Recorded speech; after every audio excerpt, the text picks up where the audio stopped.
Welcome to a deep dive into some really fascinating and maybe often unsettling dynamics shaping America today. Hmm. We're stepping into the observations of Chris Abraham. He's a digital strategist, a political observer, Right. and his recent writings offer this really candid, sometimes provocative look at everything from protest culture to the very nature of truth itself. That's right. Chris Abraham has this really unique way of dissecting the unspoken rules, the hidden contradictions in our society. Yeah. So our mission today is essentially to pull out the most important insights from his recent work, help you understand what's really going on beneath the surface. Okay. You should probably get ready for some genuine aha moments here. All right, let's dive in then. So what does it mean to be an American today? I mean, especially when this idea of revolution is constantly floating around, but nobody seems to agree on what we even means. Abraham tackles this confusion head on, right? He really does. Yeah. He starts by highlighting just this fundamental confusion. He points to a Reddit post. He calls it a half-coherent scream into the void Okay. from a user asking about going to war, but with no real military leaders. And Abraham's response is just simple, but kind of jarring. You mean the democratically elected government you really want to overthrow? That one. Oh, wow. Yeah. It really underscores what he calls this vague unease that sort of replaces coherent revolutionary theory. It's not like historical movements that had clarity. Right, they knew what they wanted. Exactly. And he notes, without a coherent theory of power or a plausible replacement structure or even just a story more than, say, 3.5% of the country can get behind, you don't have a revolution. So what do you have then? You have, in his words, a fever dream or maybe a violent TikTok with better costumes. Oof. Okay, now here's where it gets really interesting, I think. Yeah. He describes modern protests as cosplay. Can you unpack that? What does he mean? Yeah, this is one of his really compelling observations. He sees today's protests often looking more like adult recreation. Recreation. Yeah, he famously calls it cosplay as the new brunch. The new brunch. Right, complete with the protest-branded T-shirts, the Patagonia vests, the e-bikes, and then afterwards, the oat milk lattes. Ah, okay. I see the picture. He paints it as Peloton energy, but for democracy. Mm. The chants are like cardio. The signs are flair. Wow. And this whole Resistance Cafe, as he puts it, is kind of underwritten by foundations, NGOs. They're A/B testing hashtags for ROI. Return on investment for protests? Yep. He says it's like a Ren fair for the morally certain. It just blurs those lines between real political action and, well, performance. So if activism becomes performance, what does that actually mean for its effectiveness? Its power to create change, and who's actually showing up for these so-called revolutions? It seems like the traditional working class might be sitting this one out. And that leads to a really crucial point Abraham makes. He argues that the modern left's fatal error was getting the order wrong, reversing the order of revolution. How so? They started with purges, he claims, and then they sort of waited for a mass movement that, well, never really showed up. He basically says they built the re-education camps before the revolt. And in doing so, they alienated the working class by, auditioning them with pronoun pins and reading lists. Auditioning them. Yeah. And the working class, who he says were tired of being sneered at, they walked into a red hat instead. Into a red hat. So Meg G. Abraham sees that movement less as like a strict ideology and more as a populist magnet. Or a big tent. Exactly. That's how he frames it. Right. A coalition of the disrespected. Do this coalition, according to him. Well, he says it includes pretty much everyone excommunicated from what he terms the neoliberal neocon consensus.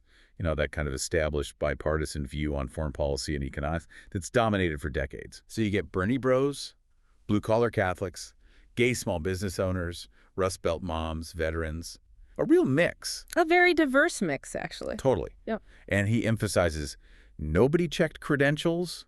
Nobody asked for your college major. It wasn't about policy specifics. It was about belonging. Belonging. Yeah. He suggests the real majority isn't defined by ideology anymore, but just by sheer exhaustion. That makes sense. Okay, let's shift gears a bit. Moving from these huge societal movements, Abraham also looks at how individuals navigate power just on a personal level. He mentions making 100 calculations a day. What's that about? Starting with something he calls the nod. Right, the nod. He explains that, as a tall guy who presents as white, he moves through the world with vigilance, not entitlement. Vigilance. Yeah. He learned the nod, he says, growing up in Hawaii. He was a hell kid, a white kid in spaces that were mostly brown and Asian. And there, eye contact could mean respect, or it Yep. could mean confrontation. Ah, okay. High stakes. Definitely. So the nod, he calls it a micro-blessing, disguised as a gesture. It translates across cultures, helps me move friendly, not familiar, present, not intrusive. Friendly, not familiar. I like that. Yeah, he calls it moving like ballast, aiming to sort of anchor a space rather than loom over it. It's a subtle thing, managing presence, avoiding conflict. Yeah, that's a really fascinating way to think about just moving through the world. And it kind of connects to navigating interactions with authority, right? Especially police. Abraham frames this idea, escalation is death, as a survival guide, and he contrasts it sharply with what he calls resistance theater. He argues that getting pulled over by the police, it's like a trapdoor. You've entered a different reality. It's a trapdoor, okay? And while he totally acknowledges white privilege, he points out that middle-class white folks perform compliance like it's a Broadway show. He calls it the Ned Flanders Act. Ned Flanders, okay. Which he says is lame, but effective. It de-escalates. It keeps the air in the room breathable. Right, it works. He even suggests cars send signals about intentions. Like a baby poop brown 1980 Mercedes 300D just screams, "Harmless dad." Okay. Whereas a matte black Dodge Charger, Yeah. that's basically daring them to pull you over. So, if that's the advice for personal encounters, how does this resistance theater manifest in protests? Abraham argues the First Amendment, specifically the part about the right to peaceably assemble. It gets misunderstood a lot in practice. He really hones in on that word, peaceably. He says that's the legal and moral choke point. The choke point. Yeah. You can't, throw bricks while wearing a balaclava and then try to claim First Amendment protection. Doesn't quite work that way. Right. And he warns that even just a small fraction, maybe 3 to 5% of any protest, they have the potential to sabotage the other 95%. They can legally taint the whole crowd. That's a sobering thought for organizers. It is. He points to things like the May Day riots in Berlin as this kind of annual ritual where activist boot camp mentality leads straight to confrontations. And he also, pretty provocatively, calls sanctuary cities political weapons. Political weapons? How? He sees them as jurisdiction-sized dares to federal authority. Yeah. Compares them to siege engines with nice coffee. Siege engines with nice coffee. Yeah. And then he draws this parallel between January 6th and CHAZ, the Capitol attack in Seattle's autonomous zone. He argues that what makes one seem unthinkable and the other somehow forgivable really just comes down to optics, narratives. Who gets to frame the story? Who controls the narrative?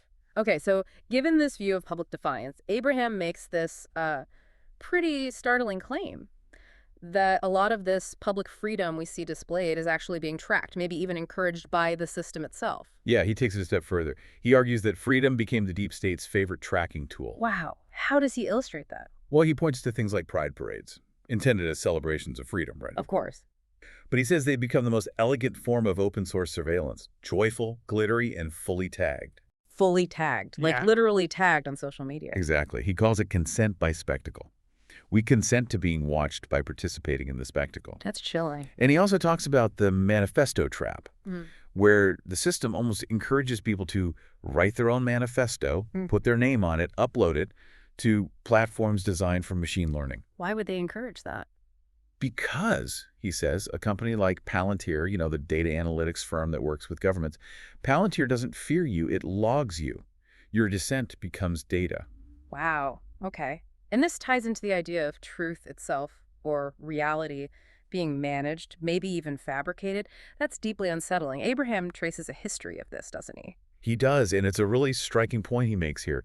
He traces this genealogy of manufactured presence. Yeah. Starts with things like cardboard tanks in World War I. Cardboard tanks. Yeah, deception. All the way up to the Naira testimony in 1991. That was the false story told by a Kuwaiti girl used to build support for the first Gulf War. I remember that. It was later debunked. Right. And he contrasts the 1997 movie Wag the Dog about faking a war to distract from scandal with where we are now, or maybe where we're heading, near future. Full stack multimodal generators. Okay, what does that mean? Full stack. Practically AI that can create everything, video, audio, text. So he says propaganda is now serverless deployable via API. API, application programming interface, like a tool for software. Exactly. Allowing for things like 4K riots, synthetic chants, deepfake correspondence, all generated before anyone can even verify if the event happened. That's terrifying. It is. He warns, truth is a camera angle and morality is a filter setting. Hmm. We're fighting wars of attention, he says, where one viral photo of a child can obliterate 1,000 strategic realities. Just one photo. Yeah, his conclusion is stark. We're living in Wag the Dog, with better lighting, and we're the audience, clapping along. Wow. Clapping along. Okay, so if truth itself can be manipulated like that, what does Abraham think this reveals about how America sees itself, especially thinking about, say, Donald Trump's presidency? He argues Trump isn't the core problem, but maybe more like a mirror.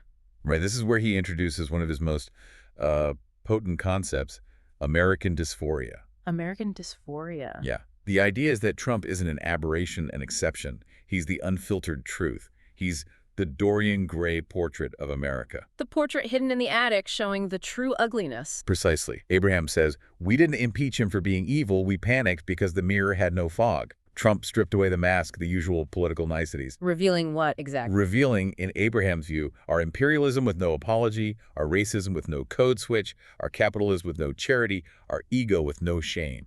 Just laid bare. And he contrasts that with Obama. He does. He says Obama got a Peace Prize for vibes. He served his narrative helium for the empire, kept it floating, but did it with a tailored suit and the cadence of gospel. Made it look good. So palatable imperialism versus raw imperialism. Kind of. He suggests democracy itself is presented like WWE professional wrestling. We cast characters like heroes and villains instead of just electing leaders based on substance. Casting characters. That reminds me of another really surprising take he has.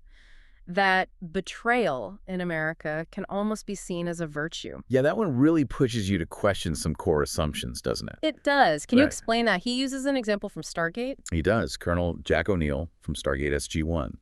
There's a scene where a bounty hunter offers O'Neill a weapon like a gesture of trust, and O'Neill immediately shoots him. Whoa, okay.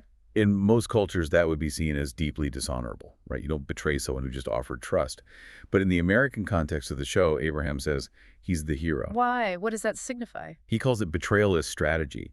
The idea that outmaneuvering your enemy, not defeating them fairly, is the real flex. It's about winning, not necessarily about honor in the traditional sense. So the ends justify the means. Kind of. He argues, the man who keeps his word is naive. The man who wins by bluffing is a genius. Our culture, he claims, chose the ninja over the samurai, the guerrilla fighter over the redcoat soldier, the spy over the general, cunning over straightforwardness. That's a pretty cynical view, but maybe there's something to it when you think about American archetypes. And this sort of selective morality, does it extend to how we treat different groups? Abraham talks about sacred tears for some, but not for others. Yes, and this is another really critical point he makes, highlighting what he sees as the hypocrisy of family separation outrage. Okay, let's unpack that. He observes the widespread tears, the moral outrage, the invoking of scripture, morality, trauma-informed language when discussing undocumented migrant families separated at the border, which is understandable, of course. Right. But then he asks, where's the candlelight vigil for the 17-year-old black father serving time for possession? Good question. He argues that migrant families are movements, prisoners, just people. The undocumented immigrant family becomes this potent living diorama for anti-imperialist rage, a kind of symbol of holy resistance, often tied into the La Raza narrative. That's a term related to Hispanic identity and political consciousness. While incarcerated Americans. American families, often black or brown, rot in cages, largely ignored by that same level of widespread moral outcry. He's calling for consistency, saying, if you break one family, you break them all.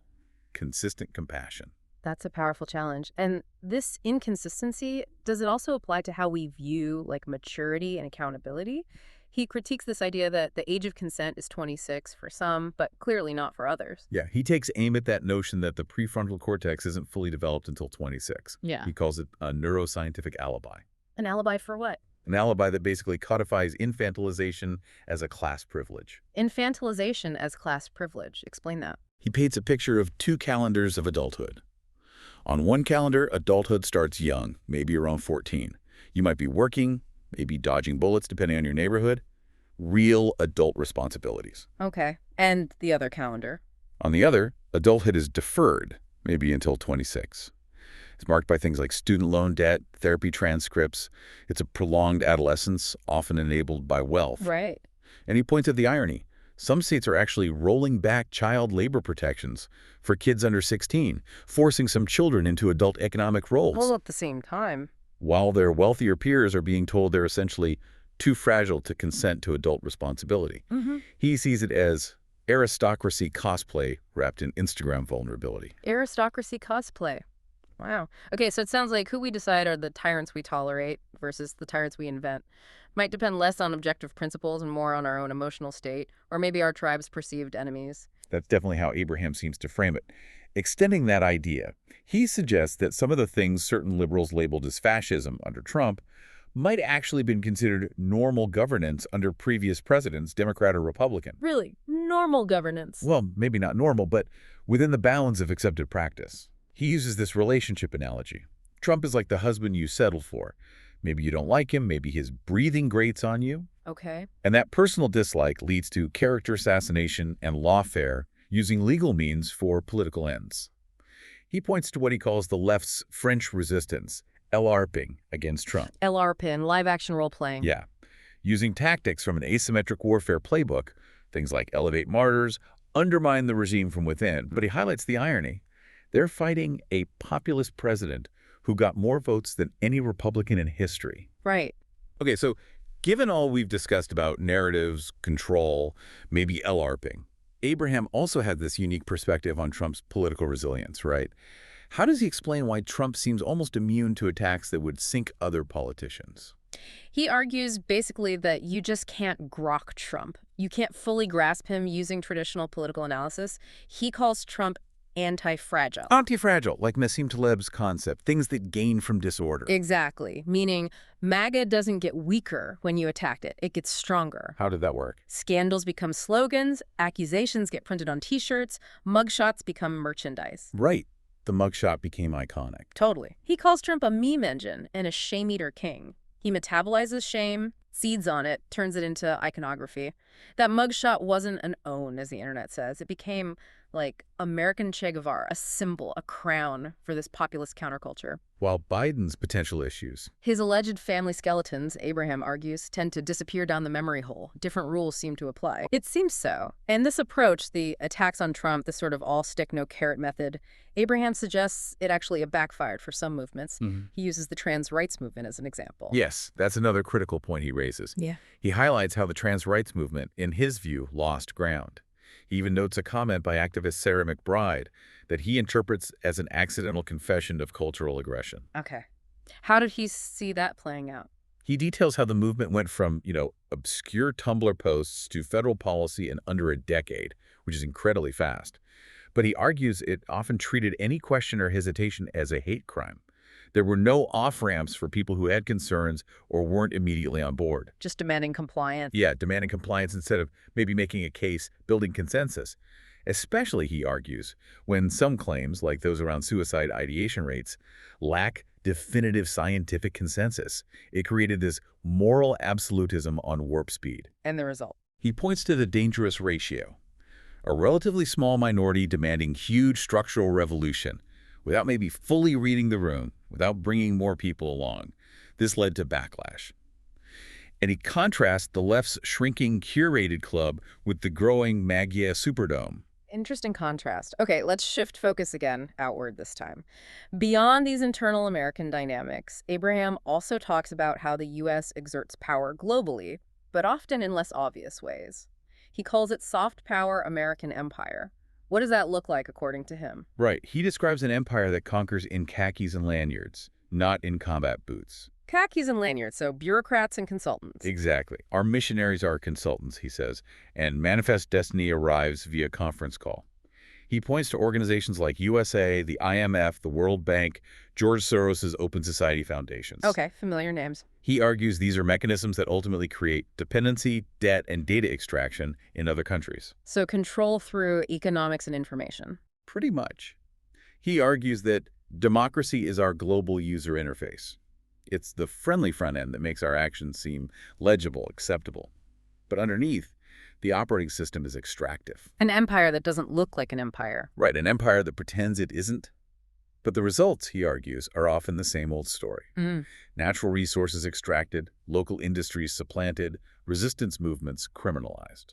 And this critique of global systems, does it extend to environmentalism?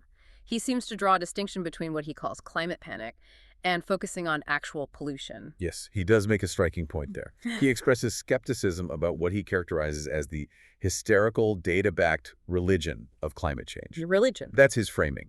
He emphasizes focusing instead on tangible pollution, things like poisoned rivers, lead in pipes, cancer clusters near industrial sites, things you can see and measure locally. So local pollution over global climate models. Sort of. He suggests that if the concern was truly about environmental impact, the logical step would be towards deglobalization and maybe even nationalism, bringing production home, shortening supply chains, rather than relying on complex global logistics. Okay. He argues the climate gospel often functions as a rebrand that actually lubricates the machine of globalism, and he uses California as an example. It looks clean because it exports sin. It's pollution, it's manufacturing to places like China, making China our sin eater. Exporting sin. That's a provocative phrase. It sounds like Abraham thinks many people in power, maybe the more secular materialist ones, have a fundamental blind spot, especially when it comes to spiritual or religious motivations. Absolutely. He directly challenges the idea that the materialist world doesn't understand the war it's in, What war is that? the spiritual dimension. He says academics, journalists, policymakers often treat spiritual behavior, prayer, fasting, rituals as just a bug in the code, like a quaint cultural artifact or a psychological ticket. They assume atheism or secularism is the default, the baseline reality. But for much of the world. But for most people globally, he argues, these practices, prayer, pilgrimage, fasting, rituals, aren't just beliefs. They are strategies. They're seen as a form of warfare, not cosplay. So Western analysts are missing a key element. He says, you're flying drones with the lens cap on. You're missing crucial data. He emphasizes you don't get to evict God from places with deep sacred meaning, like Jerusalem or Mauna Kea in Hawaii. What looks like a culture war to a secular analyst might actually be perceived as spiritual warfare by the people involved. That's a really important perspective shift. And he sees this spiritual hunger actually resurfacing now, maybe outside of traditional churches. Exactly. He notes what he sees as an organic religious revival happening. And it's not coming from the church hierarchy necessarily. Where is it coming from then? He thinks it's a recoil, a reaction against a culture that has become, in his view, increasingly hostile to faith, reverence, and mystery. He calls it the dead-eyed irony of elite liberalism. Dead-eyed irony. Yeah, and he observes this interesting double standard. Christianity, when practiced by those outside the approved victim hierarchies, is seen as power, as suspect. But almost any other faith tradition, even conservative hierarchical ones, often gets a pass and anthropological shrug, like it's just culture. Interesting. So where does he see this revival happening? Everywhere, subtly. TikTokers reading scripture, suburban dads rediscovering prayer, American Idol contestants thanking God on national TV. He sees it as people coming back to faith, partly because, he suggests, the left mocked too aggressively. Backlash again. Okay, Abraham also uses this really strong term, the blackmail of acting out. He suggests some social justice tactics resemble emotional hostage-taking. Yes, that's his framing. Emotional hostage negotiation disguised as social justice. Can you give examples of what he means? He offers hypotheticals like, if you dare enforce the law and we'll burn your city, or vote for our policies, or the bricks fly, the threat of disruption becomes the leverage. And he calls this Hostage governance, where he argues the issue doesn't matter, the threat does. He describes it like a shell game, a three-card monte of outrage, constantly shifting focus from ICE to Palestine to income inequality. The specific issue might change, but the underlying tactic of threatening disruption remains. The mark keeps guessing. hostage governance. Okay, let's turn to foreign policy specifically. How does Abraham square Trump's strong support for Israel with his whole America first, no more world police promise? Isn't that a contradiction? Not in Abraham's view. He argues Trump's backing of Israel isn't a betrayal of America first, but actually an example of strategic realism. How is it realism? He sees it as a sharp reduction in obligations compared to other alliances, not a complete withdrawal from the world stage. His point is, Israel doesn't ask America to fight its wars on the ground, occupy its territory, or build its government. They handle their own defense, primarily. Right. Israel defends itself. Trump's position, as Abraham interprets it, is simply saying, we remember our allies. We don't run when things get ugly. It's pragmatic. So loyalty, but conditional loyalty. Kind of. Loyalty when it's earned, perhaps. Yeah. He sees it as reflecting a pragmatic instinct without the sort of shame or demands for false symmetry often seen in previous administrations' Mideast policies. Okay. And finally, let's talk about spending. There was outrage over things like a proposed military parade during Trump's term. Abraham suggests maybe that outrage was misplaced. Yeah, he puts it in perspective. He points to the actual cost of the U.S. Army's 250th birthday parade, which was about $45 million. He notes that sounds like a lot, but in terms of federal spending, it's basically a rounding error A rounding error compared to what? compared to the cost of actual war. He gives this stark comparison. One day of war equals 62 Army parades. 62. Yeah. Yeah. The wars in Iraq and Afghanistan, for context, cost about $2.8 billion per day between 2001 and 2022. 2.8 billion every day. Right. So he argues the parade wasn't some Trump slush fund or just a political stunt. It was the Army commemorating its own history, using its own allocated funds. So his challenge to the listener is, His challenge is basically, if you're outraged at a $45 million one-time event commemorating the U.S. Army's 250th birthday, and not at the $2.8 billion we spend every single day in wars overseas, maybe your outrage is being marketed to you. Maybe you're angry about the wrong things. He thinks honoring institutions publicly like that is actually overdue. maybe your outrage is being marketed to you. That's a strong closing thought from him. We have covered so much ground today. I mean, from Reddit rants and cosplay to the deep structure of empire manufactured truth and, yeah, how our own outrage might be curated. It really paints this picture of a world where what we see, what's presented to us, and what's actually real are often very, very different things. It definitely makes you question, doesn't it? How much of what we experience daily is truly authentic versus, well, orchestrated? Or even just how much of our own behavior, our own reactions might be unconsciously serving some larger system we don't fully perceive. Absolutely. So, the big question for you, the listener, is what does all this mean for you? How do you navigate a world where reality itself feels increasingly slippery, like a variable, where authenticity is so highly prized but seems so hard to find or even define? What stood out to YUU in this deep dive into Abraham's thinking? And maybe how can you use his lens, his way of looking at things, to better understand the forces shaping your own reality?